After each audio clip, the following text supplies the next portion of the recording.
If you're a maintenance supervisor for a commercial property, you've had to deal with everything from leaky faucets to flickering light bulbs. But nothing's worse than that ancient boiler that's lived in the building since the day it was built, 50 years ago. It's enough to make anyone lose their cool. That's where Grainger comes in. With industrial-grade products and dependable fast delivery, Grainger can help with any challenge, from worn-out components to everyday necessities. Call, click Grainger.com, or just stop by. Grainger, for the ones who get it done. This is Mark Gunn Media. Hit it! Welcome to Gunshots Straight from the Hip. I'm your host, Mark Gunn. The views expressed on this program are those of the host and guests and not necessarily reflective of anyone or any entity associated with this broadcast. This episode, justice? Yeah, but don't celebrate just yet.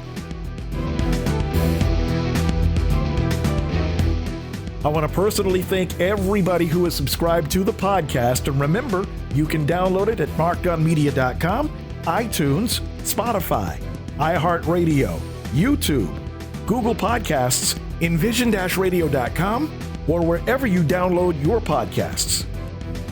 I also want to thank those of you that listen from anywhere in the U.S. and around the world. Bonjour to our listeners in France. Guten Tag to those of you listening in Germany. To my friends in Ireland. Diahuch. Apakabar, Indonesia. Konnichiwa, Japan. To my family in Nigeria. In Leo. Hello to my neighbors to the north in Canada. Hello, Bangladesh. Hola to my friends in Brazil. G'day in Australia. And hello to those of you listening in the UK. We would love to hear from you, and you can reach out to us by going to our website at markgunmedia.com or through envision-radio.com. This episode, we're taking a look at what happened this week at the conviction of Derek Chauvin, the former Minneapolis police officer who murdered George Floyd. Like a lot of Americans, I was anxious. I felt a kind of nervousness that I hadn't felt since the '92 riots and the verdicts of the 4 police officers that beat Rodney King. In fact, I was on my radio show here in Louisville when the verdict came down, and we carried it live. Members of the jury, I will now read the verdicts as they will appear in the permanent records of the 4th Judicial District. State of Minnesota, County of Hennepin, District Court, 4th Judicial District. State of Minnesota Plaintiff versus Derek Michael Chauvin, Defendant. Verdict, Count 1. Court File Number 27, CR 20-12646. We, the jury, in the above entitled matter as to Count 1, unintentional second-degree murder while committing a felony, find the defendant guilty. This verdict agreed to this 20th day of April, 2021 at 1:44 p.m. Signed, Juror Foreperson, Juror Number 19. Same caption, verdict Count 2. We, the jury, in the above entitled matter as to Count 2, third-degree murder, perpetrating an eminently dangerous act, find the defendant guilty. This verdict agreed to this 20th day of April, 2021 at 1:45 p.m. Signed by Jury Foreperson, Juror Number 19. Same caption, verdict Count 3. We, the jury, in the above entitled matter as to Count 3, second-degree manslaughter, culpable negligence, creating an unreasonable risk, find the defendant guilty. This verdict agreed to this 20th day of April, 2021 at 1:45 p.m. Jury Foreperson 019. Members of the jury, I'm now going to ask you individually if these are your true and correct verdicts. Please respond yes or no. Juror number 2, are these your true and correct verdicts? Yes. Juror number 9, are these your true and correct verdicts? Yes. Juror number 19, are these your true and correct verdicts? Yes. Juror number 27, are these your true and correct verdicts? Yes. Juror number 44, are these your true and correct verdicts? Yes. Juror number 52, are these your true and correct verdicts? Yes. Juror number 55, are these your true and correct verdicts? Yes. Juror number 79, are these your true and correct verdicts? Yes. Juror number 85, are these your true and correct verdicts? Yes. Juror number 89, are these your true and correct verdicts? Yes. Juror number 91, are these your true and correct verdicts? Yes. Juror number 92, are these your true and correct verdicts? Yes. Are these your verdicts, so say you one, so say you all?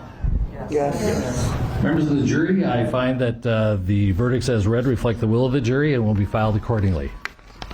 I have to thank you on behalf of the people of the state of Minnesota for not only jury service, but heavy-duty jury service. Reaction ranged from exuberance to disappointment and very measured. because of a recognition that this is a small crack in a 400-year-old wall of racism. One down, many, many more to go. But I think about that young girl who brought out her cell phone and who stood there in horror, not knowing what to do, but just holding that phone steady. She did the right thing. All those community members who came and begged and pleaded and talked, they did the right thing. That EMT person did the right thing. When people called the police on the police, they did the right thing. When the police chief fired this man, he did the right thing. When people marched by the millions, they did the right thing. And part of what I think the message has to be is that we have to get more involved. It started with that young girl. She got involved. And then you had a community stand up, and you had a governor step in and take the case and give it to Keith Ellison to make sure that it was done the right way. This is the beginning of something. This is not the end of anything. This is the beginning of something. Where is Congress? They need to act. Those chokeholds are still legal according to the federal government. That needs to change. There's no duty to intervene from the federal government. That needs to change.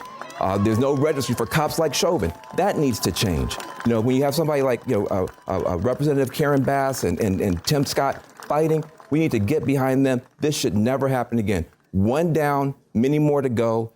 Sometimes when we fight, we lose, but sometimes when we fight, we won. The people won. If anything, Americans are finally starting to realize that there are systemic problems within America's police departments. As a matter of fact, this case may not even come to light because of a lie that the Minneapolis Police Department was willing to tell. The Minneapolis Police Department told us on May 25th of last year, after George Floyd died. On Monday evening, shortly after 8 p.m., officers from the Minneapolis Police Department responded to the 3700 block of Chicago Avenue South on a report of a forgery in progress. Two officers arrived and located the suspect, a male believed to be in his 40s, in his car. He was ordered to step from his car. After he got out, he physically resisted officers. Officers were able to get the suspect into handcuffs and noted he appeared to be suffering medical distress. Officers called for an ambulance. He was transported to Hennepin County Medical Center by ambulance, where he died a short time later. End of story. End of police story. That was it.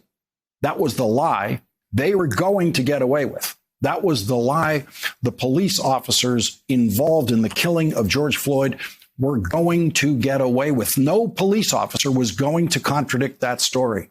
Not one of those cops on the scene was ever going to tell the truth about what happened to George Floyd. Never. But their story fell apart overnight thanks to one person. Darnella Frazier had been on this earth for less than half the time of Derek Chauvin's time on this earth, but at 17 years old, she knew how to do the right thing. Darnella Frazier aimed her phone at Derek Chauvin and George Floyd and held it and recorded every minute of what Derek Chauvin did to George Floyd.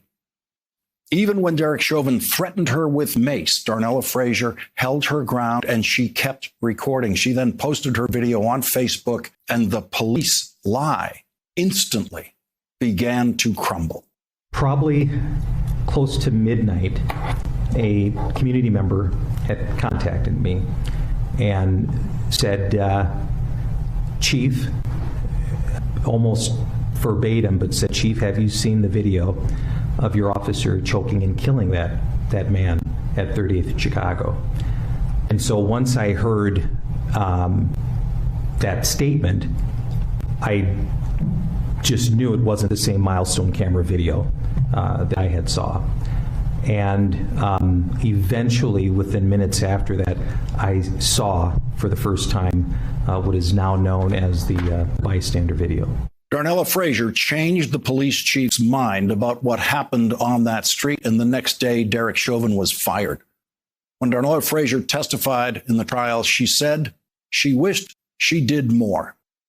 When I look at George Floyd, I look at my dad, I look at my brothers, I look at my cousins, my uncles, because they are all black. I have a black father, I have a black brother, I have black friends. And I look at that and I look at how that could have been one of them. It's been nights. I stayed up apologizing and apologizing to George Floyd for not doing more and not physically interacting and not saving his life. But it's like, it's not what I should have done. It's what he should have done. All three of the other police officers on the scene could have done more. Each one of them could have intervened and knocked Derek Chauvin off George Floyd's neck, but they did not have Darnella Frazier's courage. They did not have Darnella Frazier's sense of duty to the sanctity of another, the sanctity of life of another human being. Derek Chauvin is in jail tonight, awaiting a sentence that could leave him in prison for the rest of his life. And that happened because Darnella Frazier pressed record on her phone because she knew something had to be done for George Floyd, and that was the only thing she could do. Tonight, on her Facebook page, where she posted her video of George Floyd taking his last breath, Darnella Frazier wrote, "I just cried so hard this last hour. My heart was beating so fast. I was so anxious, anxiety buzzing through the roof. But to know guilty on all three charges, thank you, God. Thank you, thank you, thank you, thank you. George Floyd, we did it. Justice has been served." Were it not for Darnella Frazier, Derek Chauvin and the Minneapolis Police Department would have gotten away with another murder. But what's next for him and the officers involved? Just in terms of possible jail time, prison time, what is this officer now facing? Well, you know, the charges are with the highest one. Normally it's 40 years, then 25 years and 10 years. But again, it's a sentencing grid based on his criminal history. You're looking at a presumptive sentence, they call it, of about, I believe, 12 or more years. But again, there's the aggravating factor stage going now, where the judge will now look at the fact that this happened in front of a child, that Floyd was a particularly vulnerable person, and the power dynamic of a police officer doing this to a civilian. And the judge can now take into consideration on that sentencing guideline that has that full range, these aggravating factors to decide whether it should go to the maximum or lower to the minimum mandatories in this instance. And so along that range. So right now, we are a few weeks out from the judge making that decision. And then about 8 weeks out, we're told about the final sentence and what that will be. And in the meantime, there's going to be what's called a pre-sentence report that talks to Derek Chauvin, asks about things like remorse, ways in which to rehabilitate him. He's not going away for life. And so we always have to have a way to have a holistic sentence to re-welcome someone into society. And that begins at this particular stage, even after a conviction. For you, seeing Derek Chauvin out in handcuffs, what was that like? Well, I juxtapose it to who we also saw let off in handcuffs, and that was George Floyd. And had he been let off with the same level of dignity that Derek Chauvin was afforded as somebody who had the process of a trial, had the due process, then we wouldn't even be here today. And when you think about all it would have taken to not be where we are right now, all it would have taken, the idea of leading a man, not putting him in a prone position, not manipulating his handcuffs, not pressing your knee to his neck, not ignoring the beseeching of trying to get him off the neck, Derek Chauvin would not have been led away today. If we didn't have this videotape, there is no doubt in my mind this would have come down to a medical incident. He would remain nameless and not somebody's name who would have been the first thing that the closing began with. Remember, they said his name was George P. Floyd, born October 14th, 1973. This began and ended with somebody having the ability to say the name, to be able to be led off with dignity, and that was denied. And we saw what it looks like when you get the opportunity in a court of law. So the trial is set to begin for the other officers involved in George Floyd's murder on August 23rd. Right now, I want to play part of a conversation I had with one of my oldest friends the day of the verdict being announced. Again, this is during my radio show this week. He is Minnesota State Senator John Hoffman. He actually knew and worked with George Floyd, and I wanted to get his take on how things were going there in Minnesota because, one, he's always been a good source for everything happening in the State House. He does a hell of a job. And two, that's my friend. I wanted to make sure he and his family were safe. Mark Gunn, we are covering the verdict in the Derek Chauvin murder case. We heard from State Senator Gerald Neal just a little bit ago, but I wanted to get a little bit closer to home. And closer to home means right in the state of Minnesota. So I reached out to my brother from another mother, who is a Minnesota State Senator. John Hoffman is on the line with us. John, how you doing today, baby? Good to hear your voice, Mark. And I'm kind of speechless because I was in the car when the verdict was being read. I was on my way to leave the Capitol because nobody knew what was happening, and so. But it's good to be here talking to you. And speaking of which, I know there was a lot of action as it relates to the National Guard. I was able to talk with your wife Yvette. Chicago Avenue, that's where that is, and you know it is there. I mean, and you know, to be part of what was happening, you know, last summer with just what was going on, and now today's verdict, man. You know, Mark, this is an important step for justice. You know, the trial is over, but, you know, now our work has only begun. I mean, this is now, you know, as the world watched George Floyd die because somebody killed him, you know, for 9 minutes and 29 seconds. It's just, you know, to see thousands of people, you know, marching in the streets, inspiring a movement around the globe for change. And you know, and now a year later, the gentleman who killed George Floyd, you know, has been found guilty of murder through charges. And then, that's accountability, Mark. That's accountability, but it's only the first movement toward accountability. And I know, as ancillary as we are, everybody else from around the country in this whole process, you being pretty much in the thick of it. What has it been like in the State House and in the overall community with all of that activity over the last year for you?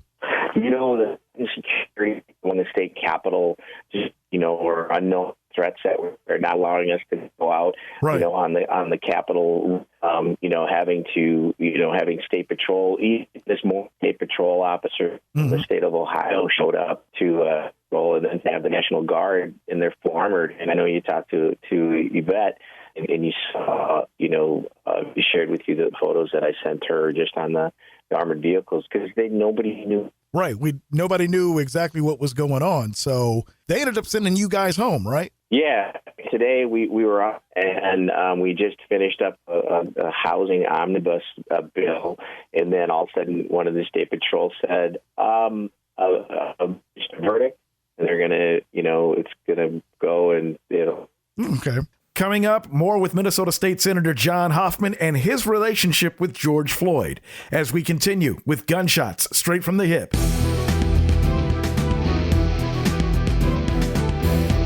For downloads of this and past episodes and information about all the multimedia services we offer, log on to our website at www.markgunmedia.com. That's markgunmedia.com. Welcome back to Gunshots Straight from the Hip. We are dealing with the verdict in the Derek Chauvin murder trial, guilty on all 3 counts in the murder of George Floyd. We, the jury, in the above entitled matter as to count 1, unintentional second-degree murder while committing a felony, find the defendant guilty. This verdict agreed to this 20th day of April, 2021 at 1:44 p.m. Signed, juror foreperson, juror number 19. Same caption, verdict count 2. We, the jury, in the above entitled matter as to count 2, third-degree murder, perpetrating an eminently dangerous act, find the defendant guilty.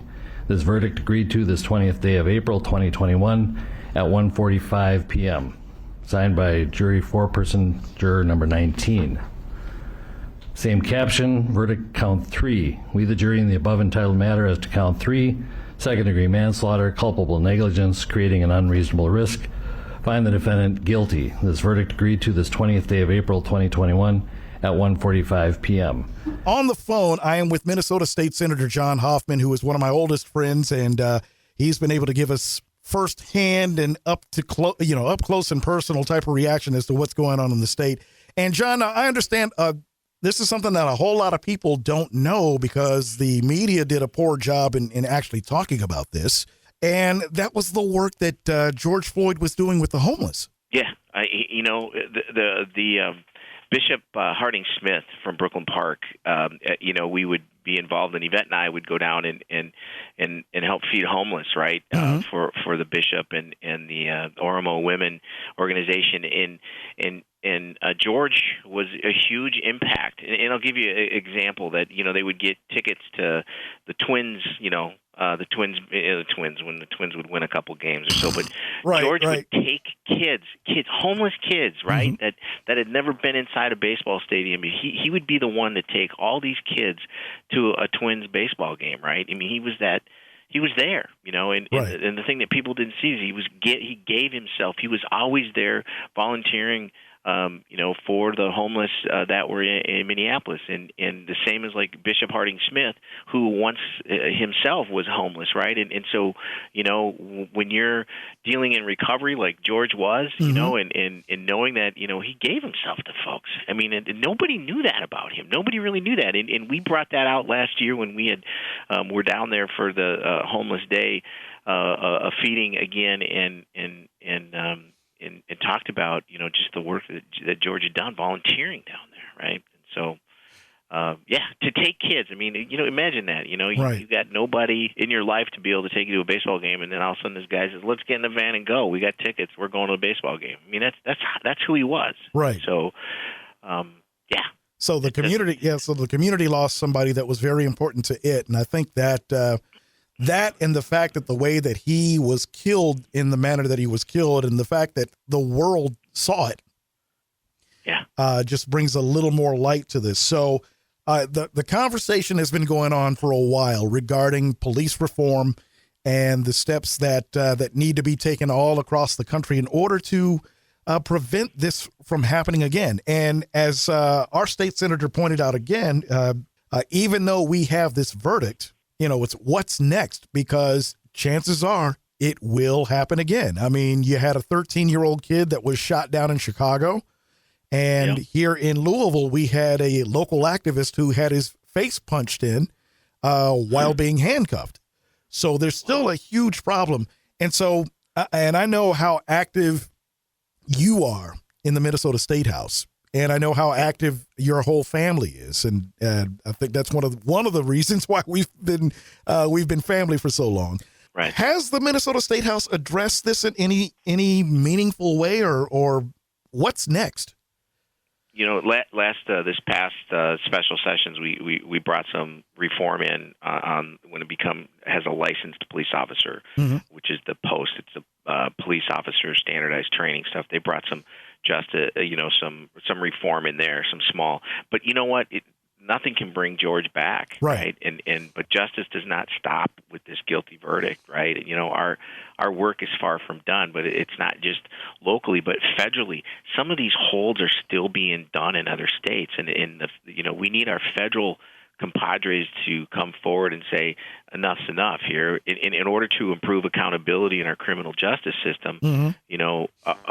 We are still in pain and trauma no matter where you're at, right? I mean, we had one brief moment right now as the individual was being handcuffed, right? Right. That's justice, Mark. There are kids, and me, when I ran a juvenile detention facility in my 20s, and kids with lesser crimes would go and spend 20 years, right? I mean, and had no justice, right? And so there was justice finally to be on all three counts, but this guilty verdict hopefully will bring some closure, but it doesn't bring George back, right? And we have to stop and prevent the next killing of an unarmed, nonviolent black Minnesotan or black individual anywhere in the nation, at any inch. And here's the other thing within that, people forget to also mention that a large percentage, over 50 to 60% of people that are killed by law enforcement are people with a disability, right? So now you got a whole aspect of mental health in there saying, or whatever that may be,